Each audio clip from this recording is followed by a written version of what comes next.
Pertama, saya bersyukur dapat menghadiri hari ulang tahun ke-48 Jam'iyah Mahabbatur Rasul sekaligus memperingati Maulid. Dari sisi ini saya ingin bicara. Dalam sejarah saya belum pernah membaca ada seorang pemimpin yang begitu besar cintanya kepada umatnya seperti halnya Rasulullah Shallallahu Alaihi Wasallam. Bapak Ibu cinta sama Nabi. Sudah pernah ketemu? Caranya piye? Belum ketemu kok cinta. Biasanya orang cinta itu kan ketemu dulu. Ya, Witing Tresno Jalaran Soko Kulino. Inilah hebatnya. Kita belum pernah ketemu Rasul. Kita belum pernah melihat mukjizat. Kita belum pernah mendengar suaranya. Entoh kita cinta kepada beliau.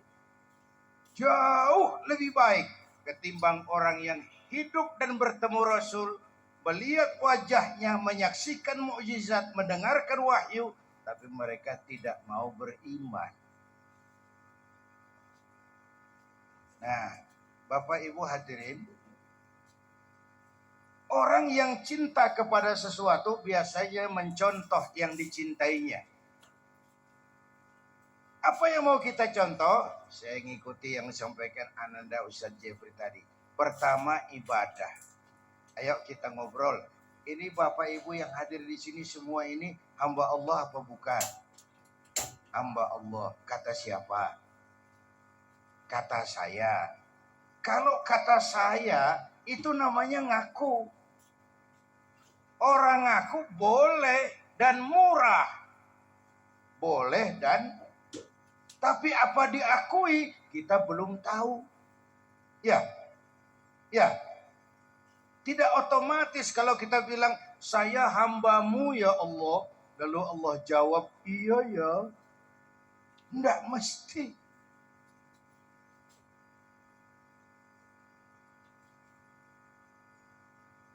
Karena berapa banyak orang dalam hidup mulutnya berkata saya hamba Allah. Perbuatannya bilang dia hamba dunia, hamba setan, hamba nafsu, budak jabatan. Tidak sesuai ucapan dengan perbuatan. Bu, hamba Allah itu diuji, digojlok, digembleng, lolos. Hamba Allah. Apalagi tadi Ananda Jeffrey bilang kita semua ini kan dititipi. Ya Bu ya, masih ingat itu? Kita ini dititipi saja. Kalau begitu kata saya, kita ini seperti tukang parkir. Tukang parkir di pasar tuh paling enak hidupnya. Walaupun mobil banyak, mereknya bagus-bagus, enggak pernah sombong. Tenang lagi, tukang parkir itu walaupun mobil banyak, mereknya bagus-bagus, tidak pernah sombong. Nanti mobil pergi, satu demi satu, habis sama sekali. Dia tidak sedih. Tenang.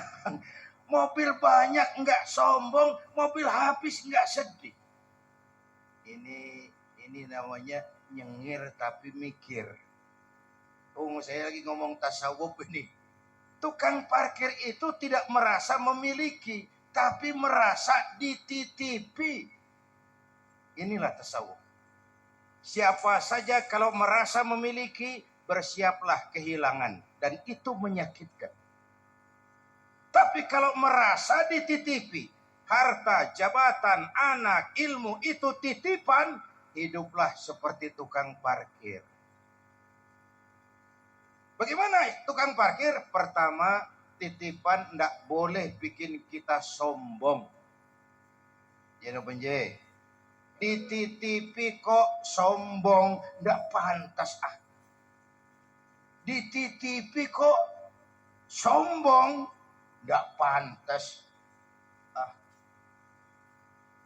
Nggak pantas. Pak Zainuddin titip mobil ya, monggo. Yang punya mobil pergi, saya peteteng. Emangnya mobil kamu? Ada orang dititipi jabatan oleh Allah, sombong. Ada apa tidak pejabat sombong? Ada, namanya Fir'aun. Namanya tuh pejabat-pejabat sombong tuh anak buah Fir'aun semua. Dititipi kok sombong, nggak pantas. Ada orang dititipi harta oleh Allah, jadi wong sugih, sombong, mentang-mentang kaya sama tetangga, ndak mau kenal orang lain, kecil semua, jalan ndak injak tanah. Kuntilanak, ndak pantas dititipi kok sombong. Satu, udah nggak pakai A. Yang kedua, titipan harus dijaga baik-baik. Kalau tidak, yang nitip marah. Yang nitip marah. Pak Zainuddin titip sepeda motor ya. Tunggu. Waktu diambil sepeda motor, kaca spion pecah. Knalpot hilang. Bemper hancur. Marah nggak yang nitip? Lalu apa bedanya? Allah titip anak 3 orang di rumah kita. Yang satu mabuk, yang satu judi, yang satu ngerampok. Yang nitip marah. Allah titip harta kepada kita, jadi orang kaya, supaya bantu yatim, bangun pesantren, bangun rumah sakit. Pelitnya 17 setan. Yang nitip marah. Ayo yang lebih makro. Allah titip Indonesia. Allah titip Indonesia. Hai rakyat, ini Indonesia. Aku titip. Titipan ini ditebus dengan keringat, air mata, darah, dan nyawa. Aku titip Indonesia. Ini negara besar dan kaya. Besar dan kaya. Kekayaan negeri ini dikuasai oleh negara. Tapi harus digunakan bagi sebesar-besar kemakmuran rakyat. Itu amanat yang nitip. Disalahgunakan, dikorupsi, yang nitip. Kalau yang nitip marah, dia suruh makhluknya yang lain negur kita. Siapa? Merapi. Itu kan Merapi makhluk Allah. Bromo, Demam, Anak Krakatau, angin puting beliung, gempa, air banjir, hujan es. Masya Allah, Jakarta hujan es. Tetangga saya udah siapin sirup. Mau hujan es katanya. Merapi itu makhluk, Bromo itu makhluk, Anak Krakatau itu makhluk, air itu makhluk. Allah suruh makhluknya yang lain menegur kita. Itu Merapi demo loh Bu. Demo. Kalau kita rakyat demo, polisi turun tangan. Kalau Merapi demo, siapa yang mau turun? Mbah Marijan. Selesai. Mbah Marijan sudah kumpul sama Mbah Surip. Alam barzah sudah ketemu, ngobrol dia. Kata Mbah Surip, tenang Mbah Marijan, tak gendong. Aman sudah dia.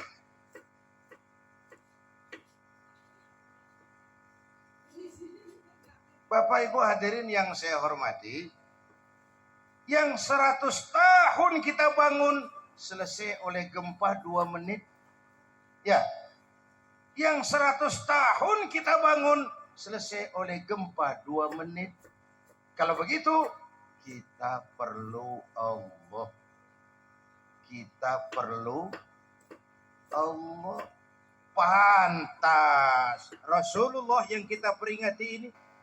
Kalau ada orang yang hatinya paling bersih, Rasulullah. Akhlaknya sempurna, Rasulullah. dosa sudah diampuni Rasulullah. Tapi orang yang dosanya sudah diampuni, hatinya bersih, akhlaknya baik, kalau sholat malam kakinya bengkak karena rajin sujud. Bu, saya perlu Allah. Dosa sudah diampuni, hati paling bersih, akhlak sempurna. Tapi kalau sholat malam kakinya bengkak karena rajin sujud. Saya tahu di sini juga banyak yang kakinya bengkak. Apa? Asam urat? Ya masing-masing lah jawaban itu. Bapak Ibu hadirin yang saya hormati, saya perlu Allah, saya hambamu ya Allah dalam segala keadaan. Miskin hamba Allah, jadi orang kaya tetap hamba Allah. Saya jaksa, tapi saya hamba Allah. Saya jenderal, tapi saya hamba Allah. Saya gubernur, tapi saya hamba Allah. Saya pengusaha besar, tapi saya hamba Allah. Dalam segala keadaan. Bu, nanti itu yang pertama dihidupkan bukan kita manusia, Pak. Yang pertama dihidupkan itu malaikat. Malaikat dihidupkan semua, diatur panitia akhirat. Saya mau cerita syafaat. Diatur panitia akhirat. Malik, siap.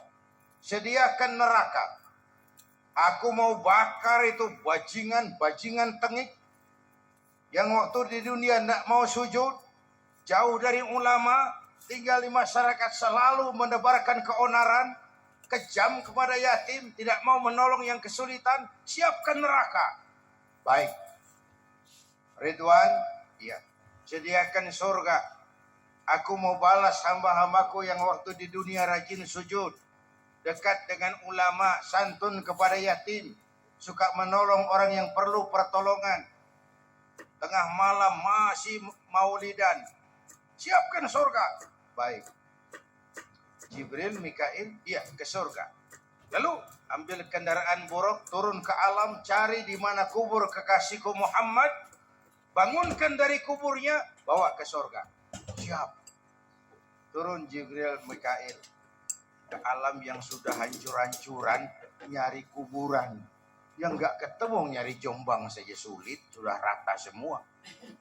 Kata Jibril, Mikail, iya, sebelah mana kubur Nabi? Nggak tahu, ini rata semua. Lalu dua-duanya sujud mohon pertolongan Allah.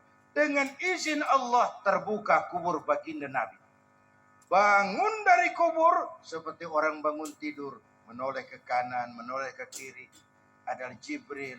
Lalu tanya, ayu yaumin hadza ya Jibril? Ini hari apa Jibril? Kata Jibril, kiamat Muhammad. Jibril, kalau memang ini hari kiamat, aina ummati? Umat saya mana Jibril? Umat saya mana?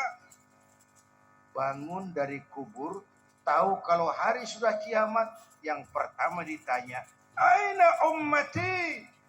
Umat saya mana? Kita yang ditanya. Kata Jibril, manusia semua, kau orang pertama yang dibangkitkan dari kubur Muhammad. Lalu kita ke surga. Perintah Allah, perintah Allah. Sampai di surga Nabi seperti orang tidak kerasan gitu loh Bu. Mukanya murung, mondar mandir. Sampai Allah tegur Muhammad, labbaik ya Rabb. Tidak enak toh di surga? Enak. Kurang cukup fasilitas? Cukup. Kenapa kamu seperti orang tidak kerasan gitu loh? Saya teringat umat saya, Allah. Umat saya bagaimana nasibnya? Iya sih, saya sudah enak di DPR. Salah. Iya, saya sudah enak di surga, kursi empuk, gaji cukup, dapat mobil dinas, dapat rumah. Itu umat saya yang waktu kampanye pada kepanasan, bagaimana nasibnya? Jadi, saya minta izin keluar mau tengok saya punya umat. Bangun dari kubur, umat yang ditanya. Sudah tinggal di surga, umat yang diingat. Nanti itu kan setiap orang bingung dengan urusannya masing-masing. Sekelompok di sudut berunding. Kita mau diadili ini, Kita cari bantuan yuk. Hari itu hanya beliau yang diizinkan Allah. Beliau yang memanggil ummati ana laha ta'ala ummati, umatku sini, umatku sini. Jadi pantas kalau pemimpin seperti ini kita cintai. Ya Bung ya? Ya Bu ya? Jadi satu yang mau kita contoh bagaimana beliau ibadahnya luar biasa. Yang kedua, modal utama perjuangan beliau itu adalah akhlakul karimah. Moral force. Tidak pernah dakwah dengan kekerasan. Tidak pernah dengan bujukan materi. Ayo, siapa masuk Islam kaos oblong sudah disablon. Tidak. Ayo yang masuk Islam beras 2 liter. Tidak. Dakwahnya dengan akhlak. Budi pekertinya dipuji Allah. Wa innaka la'ala khuluqin. Nah, sekarang soalnya kepada siapa sih kita harus berakhlak? 3 saya sampaikan. Jam 00:10. Artinya ini sudah ganti hari toh. Ya. Inilah ceramah terpanjang di dunia. Saya pidato dari hari Sabtu, dari hari Minggu sampai hari Senin. Jam 00:10. Bu, saya cerita apa tadi? Kepada siapa kita harus berakhlak? Kita ini semua harus berakhlak kepada 3 hal. Berapa? 3. Yang pertama, kita harus berakhlak kepada Allah. 13 tahun Nabi berjuang di Mekah memperbaiki akhlak kepada Allah. Menanamkan tauhid, meluruskan keyakinan, membangun akidah. 13 tahun di Mekah pasang fondasi. Dengan hitungan, kalau fondasi kuat, bangunan aman. Kalau fondasi melenceng, bangunan bengkok. Kalau fondasi rapuh, bangunan runtuh. Bangunan bagaimana fondasinya. Orang hidup bagaimana imannya. Ini kan kita bangsa Indonesia sekarang ini Pak, bukan cuma perlu orang pintar. Bangsa kita perlu orang benar. Ya Bu? Ibu lebih baik mana? Punya anak pintar tapi tidak benar, atau punya anak benar tapi tidak pintar? Biar benar asal pintar. Tapi di masyarakat kan orang bilang begini, Pak, dia itu walaupun nggak pintar tapi orangnya benar Pak. Ya toh? Artinya masyarakat lebih menerima orang yang benar tidak terlalu pintar ketimbang pintar tapi tidak benar. Indonesia bangkrut, terpuruk itu kan lebih banyak ulahnya orang pintar tapi tidak benar. Disuruh ngurus beras, malah nimbun beras. Disuruh ngurus laut, jadi bajak laut. Disuruh ngurus hutan, rame-rame jadi orang hutan. Disuruh ngurus hukum, bikin hukum seperti pisau, tajam ke bawah, tumpul ke atas. Kalau yang kecil salah, hukum cepat-cepat ditegakkan. Yang besar salah, orang diam pura-pura tidak mengerti. Itu yang melukai rasa keadilan. Belajar dari sejarah. Saya sering guyon, dulu zaman Bung Karno orang korupsi di bawah meja, malu-malu. Zaman Pak Harto korupsi di atas meja, terang-terangan. Zaman sekarang meja-mejanya dikorupsi. Mejanya sekalian dikorupsi. Bapak Ibu hadirin yang saya hormati, pejabat-pejabat kita itu disiplinnya takut atasan tapi tidak takut Tuhan. Ini yang celaka. Takut atasan tapi tidak takut Tuhan. Seperti anak muda naik sepeda motor tengah malam ngebut. Wah, lampu merah, jalan terus. Di stop sama polisi. Prit. Iya Pak. Minggir. Siap Pak. SIM? Ada Pak. STNK? Ada Pak. Tahu kau lampu merah? Tahu Pak. Kenapa jalan terus? Saya tidak tahu kalau ada bapak. Itu loh jawabannya. Jawabannya enak benar seperti orang tidak salah. Bapak Ibu hadirin yang saya hormati, kita perlu orang pintar, kita lebih perlu lagi orang benar. Nah, supaya pintar pendidikan, supaya benar iman, akhlak kepada Allah. Bagaimana cara berakhlak kepada Allah? Caranya dua. Pertama, jangan menyekutukannya dengan sesuatu pun. Saya bersaksi tidak Tuhan selain Allah. Saya bersaksi Nabi Muhammad utusan Allah. Nabi terakhir, tidak ada Nabi sesudah Nabi Muhammad, harga mati, titik. Ada yang ngaku jadi Nabi, wajib tidak percaya. Ya, ingatan lagi ini karena Indonesia ini pasar bagus, Pak. Di Indonesia ini apa saja laku, saya heran. Coba lihat di Indonesia, kalau ada Nabi baru, ada aja yang ikut. Ada aliran aneh, ada saja yang masuk. Ini Ahmadiyah diramaikan lagi. Ini bukan menyangkut kebebasan beragama. Ini penodaan terhadap agama.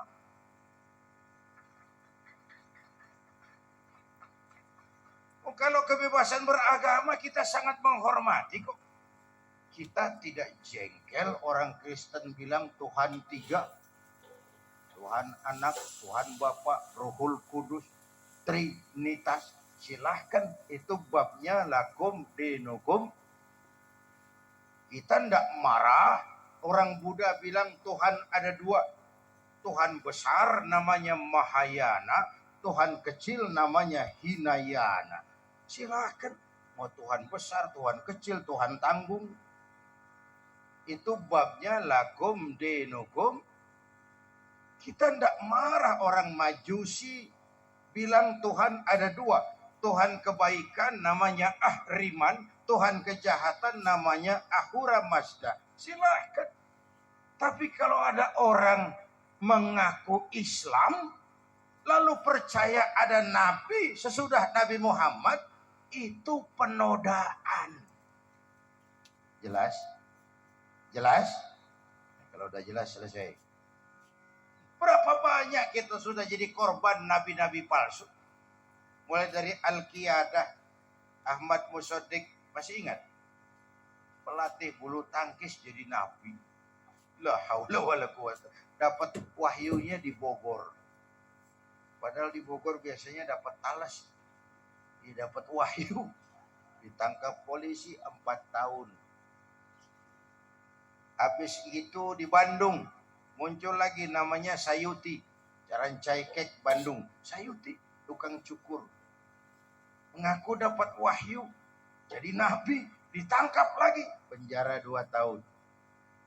Ustadz Roy Malang, sebenarnya bukan ustadz, dia itu petinju masuk Islam.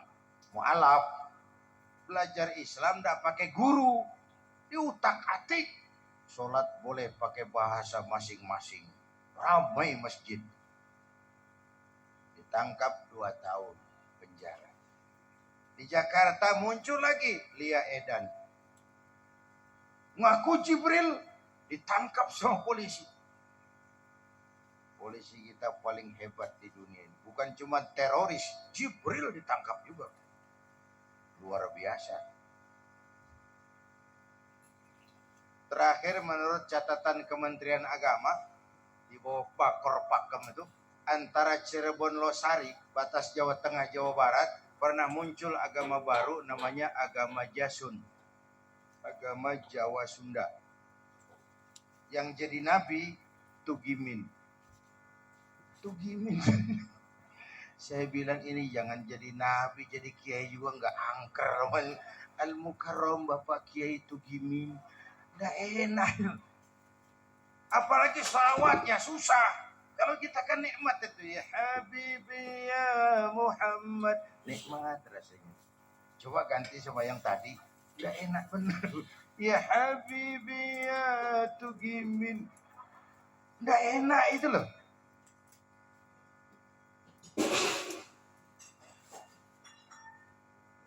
Nah yang aneh, berita-berita yang naik selalu menyudutkan umat Islam. beritanya dipangkas separuh. Bukan penyebabnya yang dicari, tapi akibatnya yang diberitakan. Di Bekasi ada pastor dianiaya. Nggak cerita penyebabnya apa. Di Cikesik ada penyerbuan. Seolah umat Islam lah yang biang kerok. Padahal nggak mungkin lah ada asap kalau nggak ada api. Ya, kecuali knalpot. Nggak mungkin ada asap kalau nggak ada api, kecuali knalpot.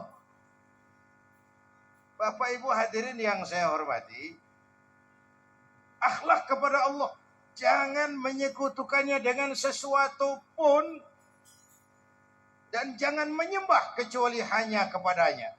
Kita perlu Allah. Kita perlu Allah. Apapun yang kita lakukan tidak akan mengganggu eksistensi Tuhan. Jangankan sak Jombang, sak Jawa Timur tidak ada yang sholat, Allah tidak berhenti jadi Tuhan. Ya, kita perlu Allah.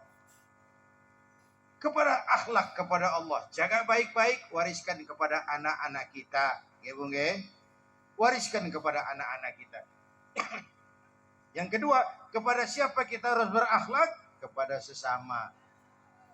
Kepada sesama itu bagaimana? Pertama, jaga kerukunan antar umat seagama, sesama muslim. Saya malam ini hadir di sini bersama Ananda Ustadz Jeffrey. Saya tidak merasa sebagai tamu. Saya hanya keluarga di tengah keluarganya. Bahwa saya lahir di Jakarta itu sih kebetulan. Mau saya tidak pesan, terima jadi, mau bilang apa? Kalau boleh pesan, saya minta merojol di sini. Makanya benar yang disampaikan Ananda Jeffrey tadi, ibu-ibu ini mestinya lebih terima kasih sama Rasulullah. Bu, ibu mestinya lebih terima kasih sama Rasulullah. Beliau angkat derajat kaum perempuan. 14 abad yang lalu bukan Arab, dunia. Nasib perempuan kelabu, menyedihkan, dilahirkan hanya untuk melahirkan alat pemuas nafsu, harganya murah. Ini loh Pak, sebelum Rasulullah datang ini murah. Sebelum Rasulullah datang murah. Di Jawa raja-raja sebelum kenal Islam ngumpuli perempuan seenaknya loh, selirnya 30, 40, dilecehkan. Ya Bu, di Turki, sultan-sultan Turki seenaknya ngoleksi perempuan, harem, ratusan perempuan. Di Cina, kaisar terakhir dinasti Ming bangun istana 1000 kamar. Kenapa? Istrinya 1000.